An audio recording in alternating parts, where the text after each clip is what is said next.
What are the three words you use to describe how you feel about change at work?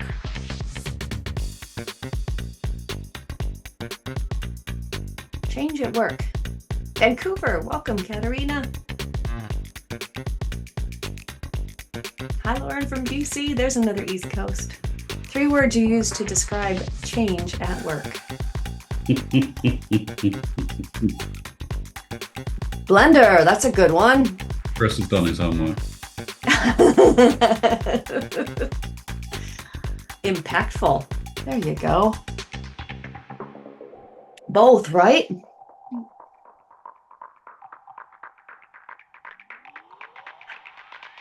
So, ongoing, relentless, and necessary. I love that. So, Ashley, as people are adding their ideas about change at work, you wrote a book, The Problem with Change. Give us some grounding because, in many ways, our experience of time itself is noticing that something has changed, right? That's how we know time has passed. So why focus on the problem with change and why now?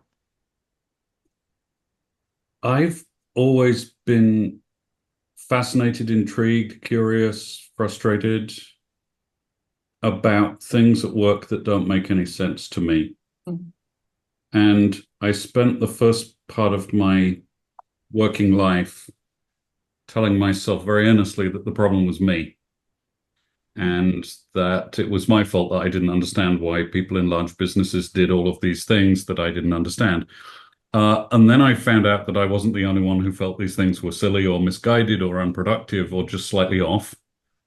And then I sort of realized my curiosity was useful. Hmm. And so, you mentioned some of the things I've done. I got years and years ago, I got really, really annoyed about traditional performance management. And I was first annoyed privately. And then I discovered it was useful to be annoyed publicly because Deloitte then turned around and said, "You are so annoyed by this thing, please fix it for us." And so at Deloitte, we came up with performance management without ratings and without annual reviews and without all of the paraphernalia of that crazy thing. And so I sort of started realizing that, hang on, when I feel something's wrong, it's I shouldn't start by going, I'm wrong, but I should start with going, learn more. And so since sort of discovering that, I've become curious about feedback, which it seemed to me was something that everyone was encouraging us to give to one another, and no one was particularly enjoying receiving. And that felt like something I could get curious about. And in fact, there's some very productive curiosity that one can have about feedback. And then I started, Marcus Buckingham and I started riffing on these sorts of things and came up with a bunch more of them and put them in Nine Lies About Work. And then towards the end of my time at Cisco, I was like, okay, here's a weird thing. We are told that by our leaders that change is just fabulous. It's sort of rainbows and unicorns and fairy cakes and it's a marvelous cascade of sugar snacks, and it rains down on us with joy every day. And isn't that fab? And yeah, change is good. You go first. Exactly. It's in the chat. That's what I was. And you go talk to people about change, and they're like, "Well, okay, I get why, but bloody hell, this is hard." And sometimes I get why as a general principle, but none of the change that impacts me seems to be any good for me whatsoever.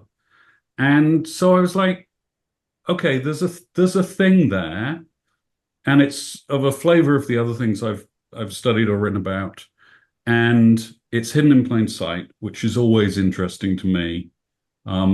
It is not mysterious when you say what is change like to get the exact set of responses you've got from the gang here, most of which include a good thing and a bad thing.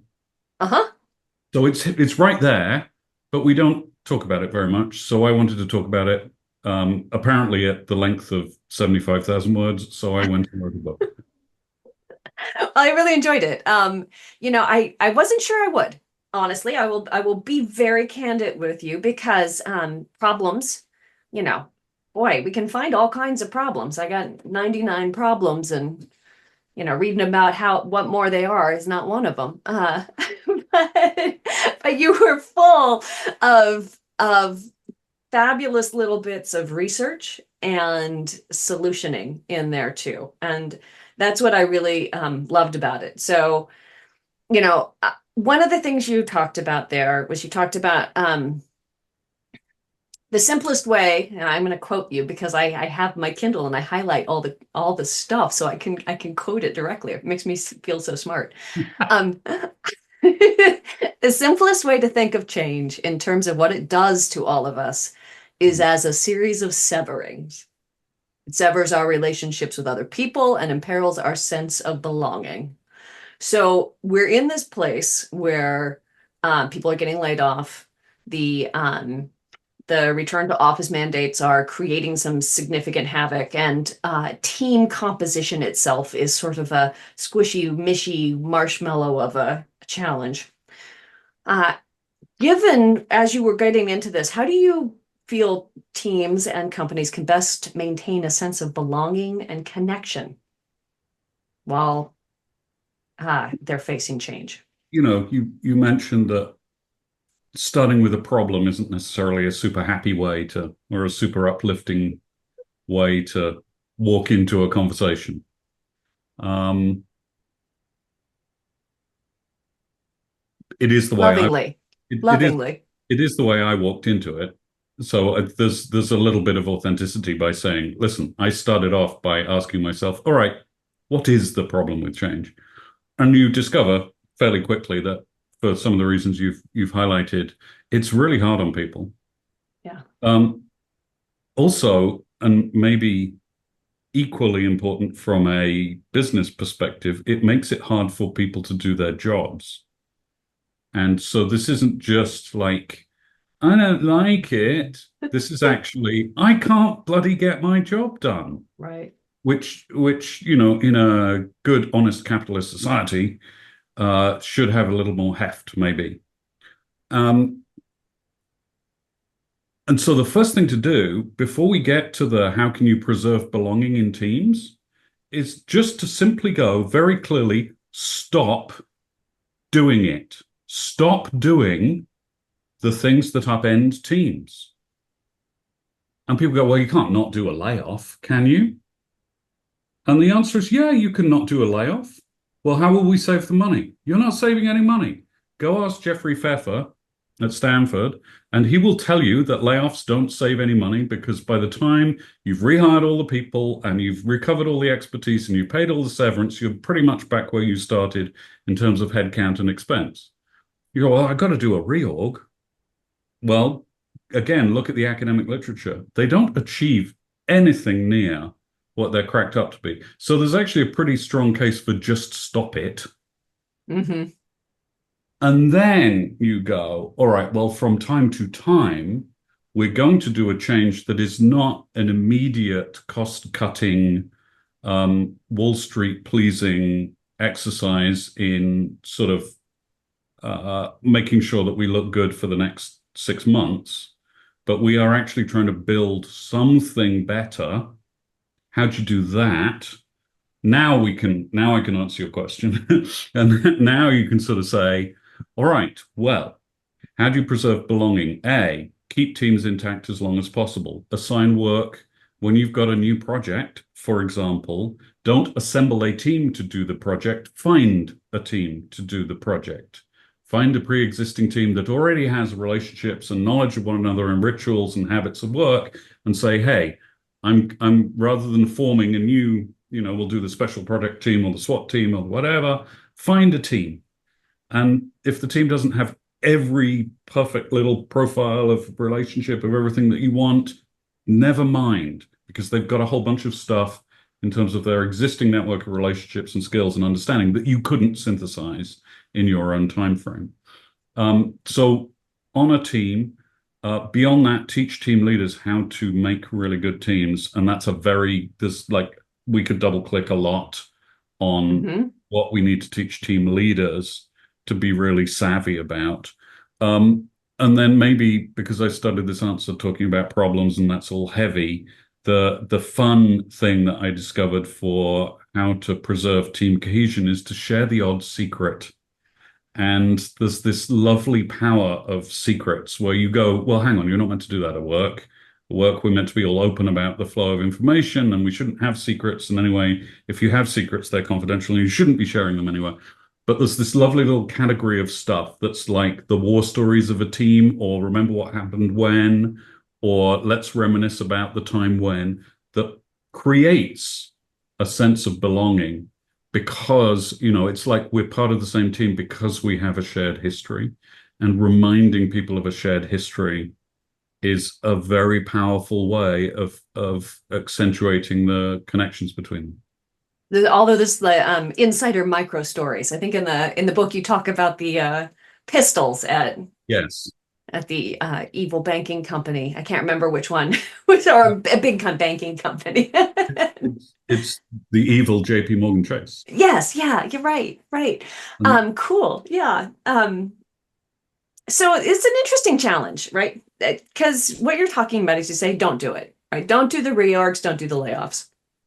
Don't do the new strategy, and don't do the 4 leaders in a year, and don't do the new PowerPoint template for everybody. And for God's sake, stop changing the technology every 3 minutes and leave a policy in place for more than 8 weeks. I mean, there's a lot of stuff. So that leaves leaders in a kind of a challenging position. And I see this in my work too, because, let's say in my work, when I work with people on fixing their meetings, and you're dealing with those people at the top level, they don't go in and design how you're going to run your calls to get your project done, right? They don't do the detailed work. The lever they have are these big levers. So they'll do a Spotify or a Shopify style like meeting Geddon and cancel everything off the calendar because that's the lever they've got. What do you see leaders do then if they see like this massive crisis and then they're not going to use the big sticks that they've had in the past? What should they be redirecting their improvement energy towards? I'm fine with whatever you want to do in a massive crisis. Sure. It's a massive crisis. I'm arguing a little bit south of the massive crisis, which is where most of us live most of the time. And most business organizations are not in massive crisis. Oh, yeah. Most of the time, but they are in constant change most of the time. So I'm like, you can have the massive crisis justification, go crazy, do a real, fire half the people. You're in a massive crisis. Now, you better be sure that it is a massive crisis, and you'd better be sure that those tools will remedy the massive crisis. But I'm not a massive crisis. I'm not writing about the massive crisis. I'm not talking about the massive crisis. I'm talking about the daily work, the daily life inside a business. And so, yeah, it's true in daily life at a business that senior leaders look out and go, what can I do? And the list of what can I do things from the C-suite is actually fascinatingly and surprisingly short. What can you do as a senior leader? You can move resources around. You can hire and fire people close to you, but not actually way down in the organization. You can stand on a stage and talk a lot, and you can talk to outside people, investors, journalists. You can tell a story inside and outside. But beyond like the big picture planning and resourcing and communicating, there's not a very long list of stuff. That doesn't in big enough organizations, I think is yeah. Right. Yeah. Now, that doesn't mean that because I can only do one of those 4 things today, tomorrow I'm going to go and launch another change initiative. That's not an excuse to do any of those things. It just means that we need to teach leaders that just because you don't have your hand on a particular lever doesn't mean you can't help. But your help is the help of not doing, but empowering others to do. And that's the big thing we've got to teach people. Your job is to create a particular sort of environment. And we know that you've done it when people feel they can do their best work. And when you do constant change, people don't feel they can do their best work. So away from the constant change, and we can talk a little bit more about how to intelligently step away from some of that. But then an environment of empowerment and stability and ritual and common sense communication and an environment where you're saying, listen, humans do best with a sense of certainty, with a sense of control, with a sense of belonging, as we've talked about, and with an understanding of why thing A followed thing B. So talk about that a lot, make that vivid, empower others to share that. Now, that might not feel like a big lever, but in fact, it's probably the biggest thing of all. So if we shift that focus, if you're at this every level, senior leader, team leader, probably those of us who work independently in our day-to-day life and maybe should like get up and exercise earlier or whatever it is, right? You talk a lot about how predictability and stability give us these credible safety signals, and how without them, change easily creates chronic anxiety. And I got curious, and I know you addressed this some, but I hope you could talk to us a little bit about, what do we need to be able to count on in our environment to do our best work? It's interesting how often this argument wants to happen at an extreme, and how often I find myself pulling it back to the middle of a continuum. So I'm not sure in life we get to count on very much of anything. But I think you can still say the more things we can count on a given day, the better off we are. So in other words, I'm not making an argument about a point on the continuum. I'm making an argument about movement along the continuum and which end is better and which end is worse. So the first thing I'd say is the more things we can count on at work, the better. We can make things at work from whole cloth that people can count on a given day more. So you can make deep relationships, for example. And if you go and read the research about belongingness, belonging comes not from having lots and lots of friends or even socializing a lot. It comes from having frequent and deep frequent interactions with people with whom you have a deep relationship. It's like the old Gallup finding in the original Q12, I have a best friend at work, is actually really measuring that sort of belongingness. So we can encourage people to find those. We can encourage people to preserve those. You can so you can do belongingness. You can create rituals. Rituals are beautifully powerful things. Most of us have them.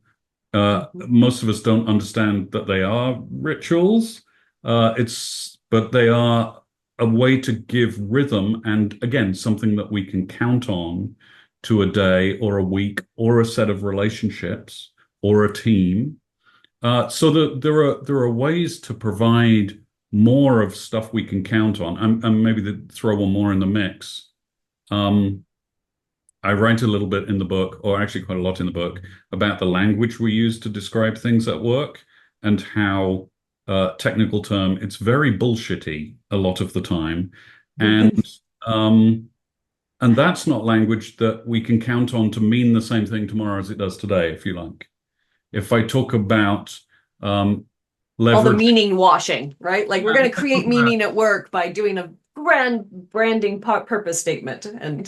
Or if I talk about I'm going to leverage my strategic asset collection, then you go ahead and do that. It sounds a little nasty, but you do it. Well, my point is I can make that mean something different on Tuesday than it did on Monday because it doesn't really at all.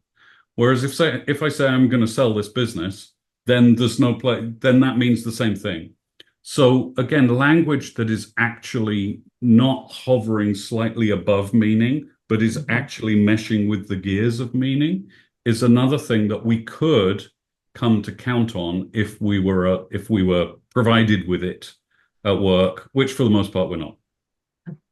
So, you had, speaking of like the practical, and then we're going to set people off to come up with their own questions because basically based on your book, there was a lot of directions we could go. We could go into the philosophy of change and psychology, loneliness, meaning. We could go into the role of team leaders and CEOs, and we could go into the practice of what it means to be the locus of meaning making. That was like one of my favorite points in your book is how the team's job is the one to help people understand what they're doing every day connects to value and connects to purpose and connects to meaning in the world. I love that.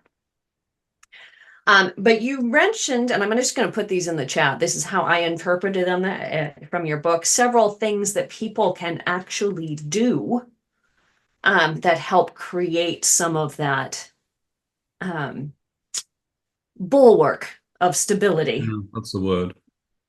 around change, which is inevitable and good and desirable in many cases, but also disruptive.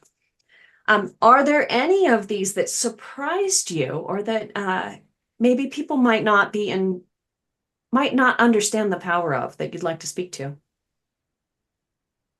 The meaning stuff is fascinating to me. And I hadn't seen it quite as clearly until I started researching it and writing about it. Mm, And what I mean by, so what became super clear to me is, and again, just the contrast. How do we do meaning today at work? In general, the senior leaders sit down and go, what is the purpose of the work? We need to tell the people the purpose of the work, because without the purpose of the work, the people will be sad people and we like happy people. So we're going to say what the purpose of us is, but we're not really good at writing words. So we're going to hire a consultant to come in. And by the way, all the major consulting practices now have purpose and meaning practices. So they'll send you the Worthy Words on Slides team, and they will sit with the leadership team and will write the purpose of the organization. And then we'll have a thing that is called a purpose statement. And we'll have a meeting, and everyone will come to the meeting, and we'll roll out our purpose statement and go, the purpose of this organization is fill in the blank. And you do the meeting, and everyone goes, thanks very much. I'm getting back to work now. And the course of the organization moves not one iota. That's sort of how we do meaning now. And it's interesting because it responds to the finding that meaningfulness is important to humans, which is true. So then there's a little, well, hang on, we're giving them meaning. We even hired some consultants to give them meaning. Why doesn't that help when we do it for people? And so the two sort of things that really snapped into focus for me is that firstly, meaning is a local thing. I actually, my team refracts the impact of my work for me, because what's meaningful is how my work impacts others. It's not, that's not the whole impact of what I do, but it's really, really helpful when you can see that your work has helped somebody else. That ticks a box on meaning. And you can't see that on a slide from the CEO. You see that in your team. And the second thing that snapped into focus for me is that I can't tell you your meaning. However hard I work to tell you your meaning, you have to discover it for you, which is to say, meaning is actually in life is an emergent thing. What got me sort of thinking about this was what's called the dirty jobs paradox, mm-hmm. which is essentially, why would anyone enjoy a job that I can't imagine I myself would enjoy? And so you think of all of these jobs that people do in the world, and you go and talk to the people who do the jobs and go, this is miserable, isn't it? And they go, no, this is actually quite meaningful for me. And you go, well, that doesn't, what? No, I wouldn't have put your job on my slide of happy purpose things. it's because the meaning is emergent. People find it for themselves. And it is a quest very often. It is a sense-making operation. It's very often a storytelling operation. It's the stories that we tell to ourselves about the impact of us in the world. Your employer can't do that for you. And when they try, it's annoying because it tells you that they don't understand what meaning is. And they are trying in their ineloquent and slightly awkward way to sort of trample all over it and do it for you. And you just go, leave it alone. I'm actually a three-dimensional human being. My meaning in life is nothing you will ever put on a slide and broadcast to me. My meaning and purpose in life is much deeper, much more idiosyncratic, and it's mine. Leave me alone. So we can help people once you understand what it is and where it comes from. You can ask people intelligent questions about that sort of stuff, or you can leave well alone. And somewhere in between these is the recognition that the conversations on a team and the impact of us on one another are actually they're in that universe of meaning, impact, and value for all of us as we do our work. I think that resonates with me a lot. I mean, when I go back and I think to my earliest jobs, when I was a pancake waitress, the meaning of waiting tables and making sure people got hot, delicious pancakes was definitely very different for every single one of the pancake waitresses there. Like for me, it was so that I could, have time to audition in the afternoon and things. And for another lady, it was because she loved the customers. And then for another, it was because it gave her free cash to go chase eclipses. And,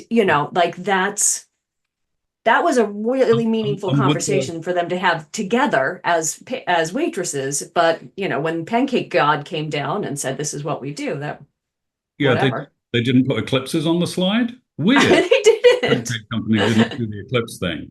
Yeah. Right. Right. That's exactly how it goes. Yeah.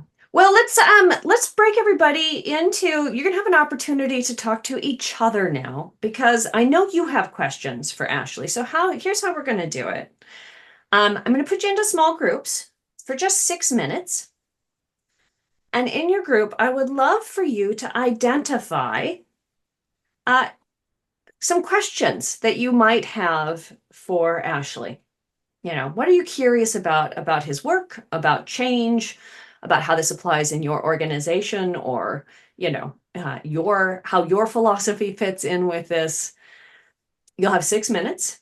Please identify 2 or 3 questions and then assign somebody who will be the spokesperson. We're a small enough group that's not super key. When we come back, we have 3 groups, and each group will have about 9 minutes to ask their questions and lead the interview. Sound like a plan? Any question? Good to go? All right. Off you go. All right. The floor is yours. Well, yeah, so I guess I'll start with the first question. One of them was there are certain roles that I think are inside of organizations. Like I'm a product operations manager. And so my role is to try to PM the PM experience for teams, to try to help them be as, effective, not efficient as possible. And so constantly trying to weigh what is appropriate change. And then I think an interesting follow-up question from, I think it was Kristen that asked this too, was kind of related to how do we decide when change is good for, say, an individual versus the group, or what percentage of the group. And so I think for people that are supposed to in some way help facilitate change that is helpful, how do you think about different categories of change? How do you think about the way we think about the change for particular people versus the org? And then, yeah, I mean, I was kind of I read your book and then also the Friction Project kind of alongside it. And so it was interesting to think about the idea of basically making what you consider normatively bad things inside the org hard versus normatively good things easy. And so it kind of felt like they were almost in not opposite, but they were interesting polarities in the way to think about this type of work. So those are a bunch of questions. You can just riff off of whatever you feel comfortable with. The question of what is good change is very easy and very complicated at the same time. The very easy bit is it's change that leads to improvement. And that sounds like a silly statement until you realize that there's a lot of change that leads to things being a hell of a lot worse. And talk to any organization that's going through a big transformation and you don't have a whole bunch of people going, it's better. So the simplistic way to go is find improvement. Now, then there's a really interesting question, which is what are the sources of organizational improvement? Where do those emanate from? And I guess sometimes they arrive because Elon Musk bought our company and has better ideas, but that seems to be the case vanishingly rarely, and certainly in the last few years. And so sometimes I think for the most part, they don't come from above. They actually come from on the front lines. And so, I can give you a very simple example of wonderful productive change, which is a team agrees to do its work differently and better. Hallelujah. And no one's going to say, well, you lost control, or that was unpredictable, or you violated your sense of belonging, or you violated your sense of meaning.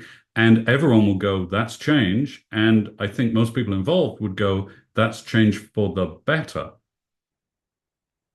How many organizations permit teams to make changes in how they do their work when they feel it's going to go better that way? Not all. Yeah. Well, I would say that was the dream of Agile, right? But never ended up really coming to fruition, I would argue. Well, and then it gets turned into a process that's somebody else's process. So, again, we can identify the ends of the continuum. So bad end of continuum is the Elon Musk, I'm smarter than you people, shut up and listen, I'm going to make change, it'll all be better, trust me. Good end of the continuum is team of folks come together and go, we can see a problem and we can figure out how to fix it. And we have fixed it and life is better as a result. And the question's always, how can you go from the bad end to the good end more? I think it's also worth, just as a sort of thought experiment, going, how many of the ideas and innovations and even devices that I surround myself with in my daily life came from the Elon Musk end of the spectrum, and how many of them came from a team figuring out a better way of doing something end of the spectrum? And how many of those have we credited incorrectly? Somewhat relatedly, but not massively relatedly, but fascinating to me, is a collection of things called simultaneous invention. So, for example, Newton and I think it was Leibniz invented calculus independently and at the same time. Darwin and somebody else whose name I've forgotten came up with evolution independently and at the same time, which tells you it can't be the great brain. It's got to be the environment that the brain lives in. There's something bigger than the individual about innovation and creativity, and it's good to be smart about that. We like the simple. I'd argue that this is maybe even just the idea of like open-endedness, right? Because if we look at this, it's also biological, the idea of like eyes developed in octopi as well as animals in parallel tracks as well, right? Like it almost feels like there's a great article in Aeon about the idea that complexity is actually matter that computes. And so there's something interesting about this idea of just like, I don't know, open-endedness. There's a lot of research in AI about open-endedness, but that's interesting to think about that as like, what allows for open-endedness rather than closedness is maybe one of those things potentially. And I've always found these sorts of things. I love the co-evolution comparison as well. I've always found these things not to be a waste of time in thinking about work, but to be a rich way of sparking ideas about work and making us sort of challenge some of our assumptions about it. Because there is a sort of standard model of work, and it's usually all-powerful leader with wisdom, a bunch of followers who get told what to do and have systems that constrain their behavior because we can't trust them. And, I think we can do a lot better. And I think there's evidence in the world all around us of better ways of doing those things. Well, how do you think about the like the idea of holacracy and probably the fact that holacracy is maybe, I mean, we could probably say it didn't work out the way that they wanted it to. So like, how do you think about that as like, that seems very participatory when it comes to the way of designing policy and change? And again, it's like, why did we rush to the end of that continuum? And I don't know. I think I became writing this book was a really interesting exercise for me in learning how to articulate something in the middle, not learning how to shout from one end of of the continuum. And it's a very, very hard thing to do, for me, certainly. I think for many of us, because we like sort of simple arguments and simple stories. I think that explains a lot, by the way, of the geopolitical world that we live in right now, is we want big, simple, cartoonish stories, and those are sort of more appealing in many ways. And when the answer is it depends, we don't do so well with all of that stuff. But I was trying to articulate something in the middle. And in order to articulate something in the middle, you need to understand the magnetic pull of either end. And so in organizations, what are the magnetic pulls for how we might organize? One is that teams with self-determination and autonomy do really well.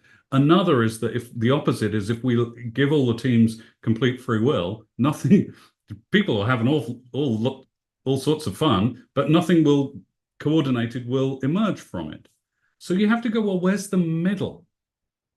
The middle is something to do with team leaders who understand their role in an ecosystem and understand their role in coordination and understand their role in empowerment and understand their role in making predictability and understand their role in fostering belonging.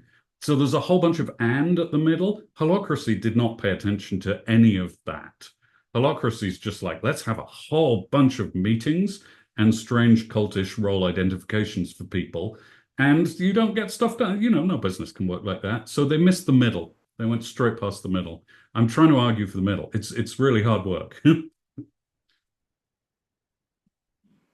Kristen or Andy, I think we're almost, did you have any other questions? I think well, it doesn't matter. That's your It doesn't time. matter. And All right. and now Well, thank it's you. Lauren's time. So Lauren, if you've got an extra minute you want to share at the end, if Kristen and Andy have other questions, they can put them in the chat. But Lauren, it is yours. Great. My room partner had to leave early, Bruce, but so I'll do my best to represent us. Actually, something that Bruce and I were talking about, but you had mentioned, is this dichotomy between what often amounts to like short-termism in the thinking of leaders and like really chasing short-term profits and so on, versus what I would hope a lot of consultants try to bring, which is really like evidence or research-backed approaches. And this came to mind when I was reading your article on performance management, Deloitte, and it sounds like it's also a large part of your book. So I'm curious, what has your experience been, or what's worked for you in really convincing leaders to kind of pause and actually see what the evidence shares? Because it sounds like you've had some success doing that, but I know it's always an uphill battle. At least it has been for me. Well, yeah. Goodness me, what a lovely question, and what weird nightmares it brings back for me. The funny thing is that as soon as you say evidence-based or science-based, every leader goes, "Oh, I am. I never make any decision which isn't based in all of the best evidence." And you go, "Well, the evidence suggests that you've done it wrong." And they're like, "Well, not that evidence. Obviously, I meant the other evidence." So leaders, in all seriousness, leaders want to be rigorous. I think there is a big problem with what counts for evidence in work. I think we are, in terms of our understanding of psychology and how it actually works, fairly remedial. I mean, it was Dan Pink years ago who popularized the very well-established finding that you don't get more of something by paying more for it above a certain threshold of income. But here we are reading about incentivizing CEOs by paying them millions and millions and millions of dollars more. And no one goes, that's not an incentive. Their behavior is driven by a bunch of very different things than an extra $3 million or an extra $10 million. So the scientific evidence has not made it across the divide from the academy to the business world in anything like a way that seems to be sufficient. And this is why we do things that that are harmful to people at work. When you go to the academy and you go, how will this land? And the academics go, well, this is going to suck for the following 82 reasons. And you go, well, oops, sorry, we did it anyway. I've had success by the trick that I've found in evidence is generating each company's evidence for itself from its own data. Even when you know what the answer is going to be. So I did studies at Cisco that I had done at Deloitte and that Marcus Buckingham had done at countless other companies. I knew how it was going to come out, but it was powerful when it was Cisco's people generating Cisco's data on life at Cisco, because then all of a sudden the face validity matched the criterion validity, just to use statistical terms for a second. And a lot of the problem with using evidence to make judgments is that the scientists and good data scientists will walk in and go, we have criterion validity on this. In other words, I know that event A correlates with or leads to event B. That's it. That's what you want in evidence land. But people will go, well, it doesn't look like it should. That's the face validity problem. And people go, because it doesn't look like it should, I don't really care about the A leads to B thing. But when you say it's your people, then somehow that sort of breaks that down a little bit. I'm trying to think of examples. There was an example. We discovered at Deloitte that the best way to measure individual performance was to ask a team leader, given what I know of this person's performance, and if it were my money, I would give this person the highest possible compensation and bonus. In other words, if it were on you, how much would you pay them? And we demonstrated that this measure, high scores, predicted greater levels of individual performance. So we had beautiful criterion validity, but no one thought it should work like that. So it took a long time to persuade them, because they were like, well, but you're not asking about performance. If you want to ask about performance, you need to ask a question with the word performance in it. And you're like, no, that's not how psychometrics works. You actually need to ask a question that measures performance, whether or not it's got the word performance in it. So I'm down a little bit of a rabbit hole here. But I guess the net of my answer is it's actually really hard work to find a way to get people to listen to evidence. Understanding that sometimes the face validity is where people arrive. Does it look like it should measure the thing? Can be a hurdle. In the end, we sort of, in most of the work we did, had a little bit that had very high face validity to keep people engaged, and then made sure that all of the other sorts of validity that we discovered, the real meat of the thing was in there as well, but maybe not lead with that. And that you need to be very good at educating leaders as to all of the stuff I've just been talking about, that actually cause and effect is what we're after, whether it looks like it should have the cause and effect that you think reading the words is actually mainly a rounding error. But it's hard work. It's really, really hard to do. We get a 2-minute warning. I'll share a question from Bruce. He was really intrigued before the call. We were talking about purpose, and he was curious to hear your point of view on what you would articulate as a difference between purpose, meaning, and mission.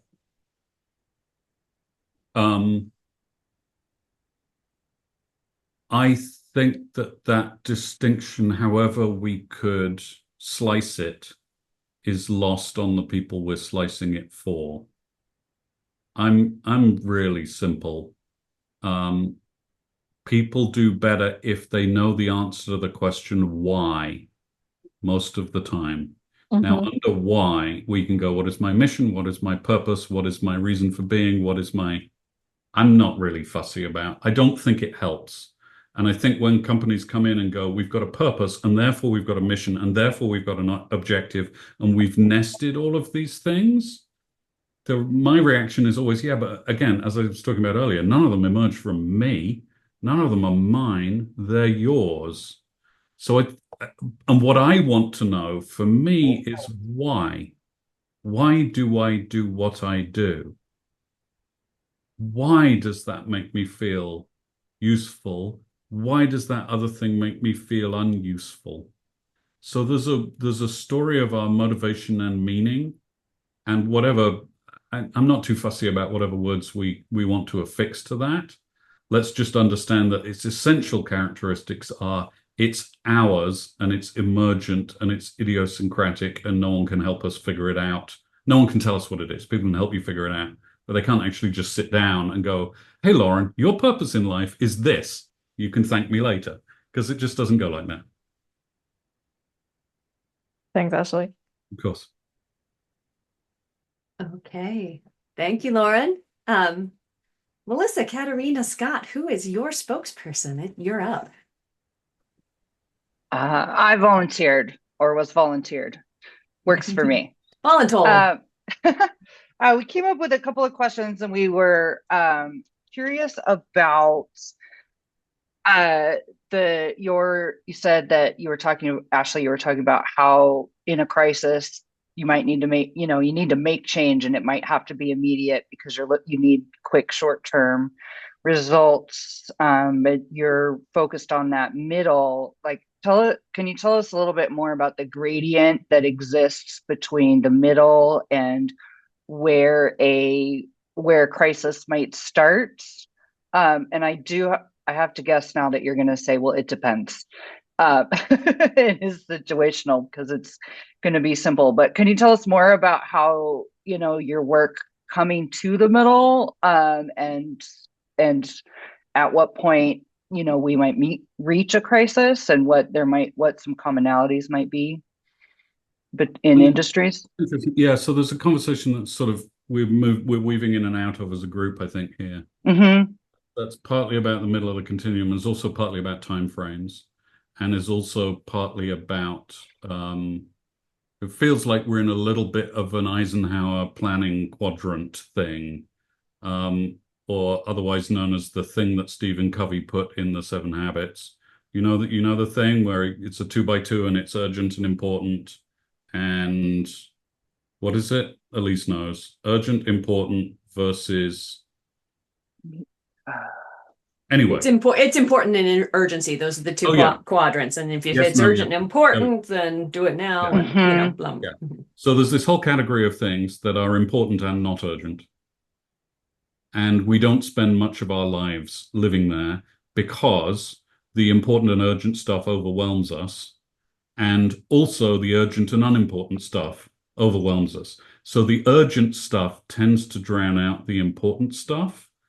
And it doesn't matter that it drowns out the important, the urgent but unimportant, but it matters that it drowns out urgent and important, or non-urgent and important. That's what happens, right? So there's this quadrant that we miss. So it's interesting to think about crisis change in terms of the quadrants, because crisis change is clearly a important, urgent thing.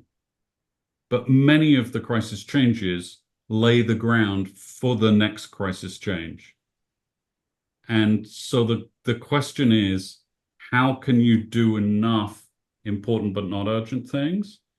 And how can you respond to a crisis in a way that doesn't engender the next crisis? And my general categorical answer for all of that stuff is those are going to be human interaction things. Like in Ashley's ideal world, when you want a long-term sustainable organization, the first people you talk to are your leaders and your HR professionals. Because if you can create a human and humane environment, then the humans in that can create for you the long-term sustainable value proposition of an organization. And if you don't know how to do those things, all you'll ever have is crisis after crisis after crisis after crisis. Probably originally a big success because someone comes up with one algorithm or one product or one viral thing that catapults you into a world of frenetic everything. And then on your way up there, you forget to pay attention to all the quadrant 2 stuff and all the human being stuff. And then all of a sudden everyone's bought their product that you're going to buy, and it's done, you're done and you're on the way down. And because you hitched your wagon to an inhuman, literally, thing, you don't have the wherewithal to weather the next one. That's not an answer to the question you asked, which is how do you where does it stop being a crisis and start being okay? But again, I'm just like, where do we need to have greater emphasis? And greater emphasis than today on the environment of work, and an environment that we consider successful if people go, I can do my best work here. That's what we're after. But we don't judge that enough. We don't look at that enough. We don't weight that enough. And we're in a world where if somebody goes, I made millions of dollars last week, we go, great. That's what success looks like. I think there is, in all sincerity, at some point, some smart person's going to figure out there's a business opportunity in looking after humans. We just haven't quite put that front and center yet. Thank you for that. I think that you really, explained that really well. One of the other things that we called out is that you had identified that, the more things that we can do on a regular basis at work, the better that we're going to do, like when we have those things that are reliable, but without getting into a really specific framework of dictating how we do work. Do you have some examples of what those regular things might look like? Yeah, so here's a lovely question for a team. So I was chatting yesterday with somebody who's designing a team offsite, and they're going to come up with a set of shared values. Just, fine as long as they're emergent from the team, as not written for them by somebody else, emergent set of values. And I said, well, what are you going to do when they've arrived at the values? And she's like, well, we're going to write them down and promise to, do them. I was like, yeah, there's another question that follows that one. And the question is, how would you ritualize those? How would you turn the thing that you've just said is important into a frequent ritual for your team, designed by the team, emergent from the team, controlled by the team, honored by the team? How would you do that? So there's a lovely question, and I will give you one specific example of a team I was on that did this. And so we had a discussion about, it wasn't quite about shared values, but it was about what we wanted to emphasize in our organization. And the team said to me, there are all sorts of people who are unsung heroes around here because they don't necessarily work on the shiny projects and they don't necessarily blow their own trumpet. They just do really good work. And we don't pay much attention to them, and they don't draw much attention to themselves, but they're essential to getting everything done.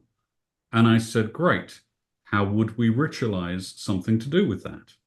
And the team said, oh, well, every team meeting, we had a weekly team meeting because I ritualized team meetings as well. Every team meeting, we are going to discuss amongst ourselves one person who is an unsung hero. And then and we're going to nominate one person on the leadership team to email them, copying the rest of the leadership team. And immediately after the meeting, the person will get an email from one of the leaders saying, we were talking about you at the leadership team meeting, and we wanted you to know that we all see the great work that you're doing, and we're really grateful for it. And would send that email, and then everyone else on the leadership team would pile on. So this person, just going about their normal day at work, would suddenly get all these emails in their boxes from leaders who they didn't talk to in the normal run of life, because we're 3 or 4 organizational levels removed, saying, we see you, we value you. Okay, that's the ritualization of a value, if you like. Mm-hmm. It was lovely because it was simple. We could do it every single time. and people massively appreciated it. And of course, then went and told their friends. And so the word sort of spread, but we did it because it was the thing that we wanted to, the thing that we thought was important to do. So it's always important to ask not what other people's rituals are, but how would you ritualize the things that matter most to you? And if the things that matter most to you are communication, then have communications rituals that are predictable where people come and talk. If the thing that matters most to you is development of others, then ritualize that in some way. And it's not hard once you understand that when we say ritual, I'm like super repeatable. We can predict it a long way out into the future. It has kind of the same shape each time. Design rituals, and it makes the world go round in a deeply profound way. Thank you for sharing that. It just another reminder that we have to do the work with people and not for the people. Exactly. So, fabulous takeaway. To wrap up our time here, so what's going to happen with this interview is that I had contacted Ashley a long time ago and said, hey, Ashley, let's do an interview for our podcast. And we're going to do that. We're going to turn all of this into a podcast episode.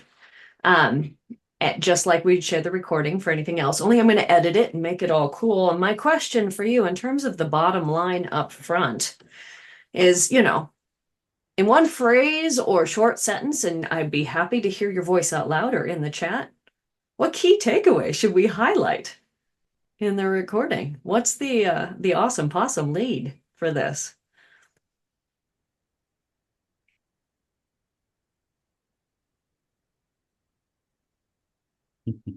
Yes, Scott. Well, change is just it's hard, and it's so different. I mean, we've got organizational cultures, we got work team cultures, we got individuals that are all over the map. I mean, the diversity of even thinking styles. I mean, pick a personality inventory, HBDI or DISC, or I mean, we've got people all over the map, and to try to get congruence is impossible. But can we do it better? Yes. One of my classic go-tos is to show the old EDS commercial about herding cats. If you've never seen it, it's fantastic. It's on YouTube. But running an organization is like herding cats. And I think it's incremental improvement. What I take from Ashley is that it's possible. And I think if it's possible, we can do more. And if we can do more, we can make it better. But I think so many managers have given up. They're uninvolved, unengaged, they're frustrated, they're not meeting their personal or organizational objectives, blah, blah, blah. I mean, the data from Gallup and stuff is horrible about people in organizations. But can we do better? I mean, that would be the message.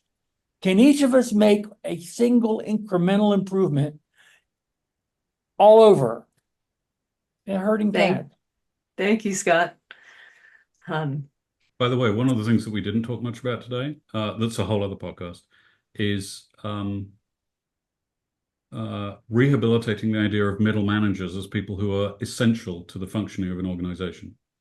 And, everyone wants to get rid of the middle managers because presumably we hired middle managers who are stupid. I don't know why we did that, but we're smart. So it just happened by accident. But middle managers are the glue, and they're the people who create these experiences. So Ashley, it sounds to me like middle managers need a rebranding. Yeah. Like, just like meetings, right? We should not talk about meetings anymore. We should be talking about team rituals. We should be talking about retros. We should be talking about progress, gathering all of that.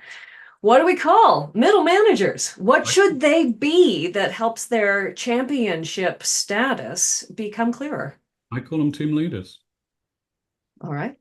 Because most organizations, you can go, how will you fare as an organization if your teams fail?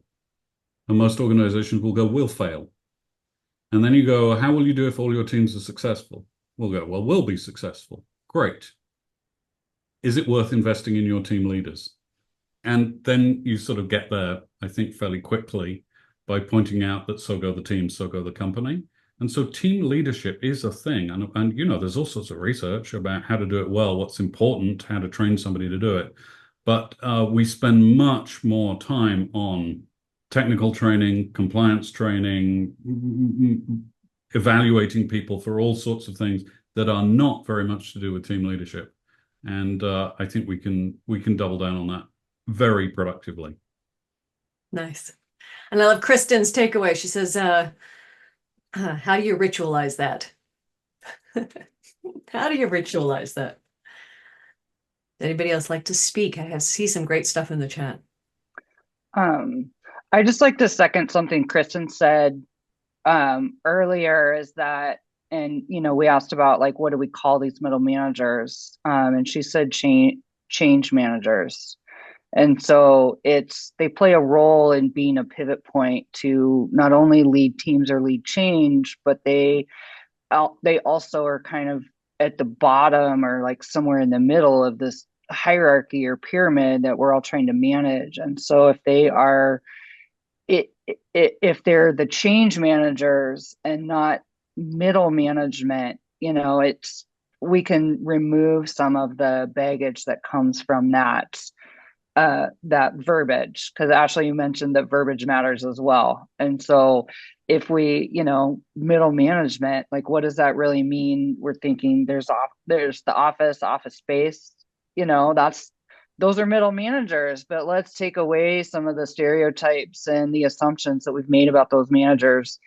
And if we call them change managers, organization changers, Kristen, forgive me, I'm butchering the comment that you had made, but that if we can kind of rebrand them and give them a title that really represents what they're actually, responsible for. Well, if I were to do that literally without a concern of branding, I would call them change and stability managers and give them both ends of the continuum. That will become the balance. There we go. The balance whisperers. Oh, there we go. Balance whisperers. Oh, now. Oh, that's very good.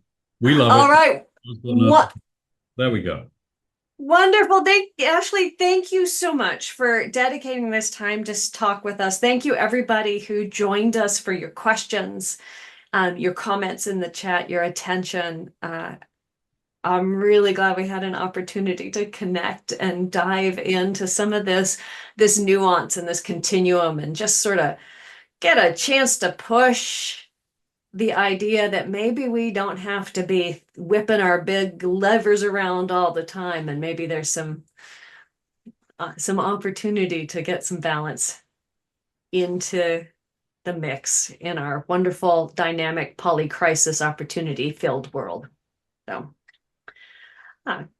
with that, we are officially at the end of our time. Thank you so much, everybody. High fives all around. Have a wonderful, wonderful weekend.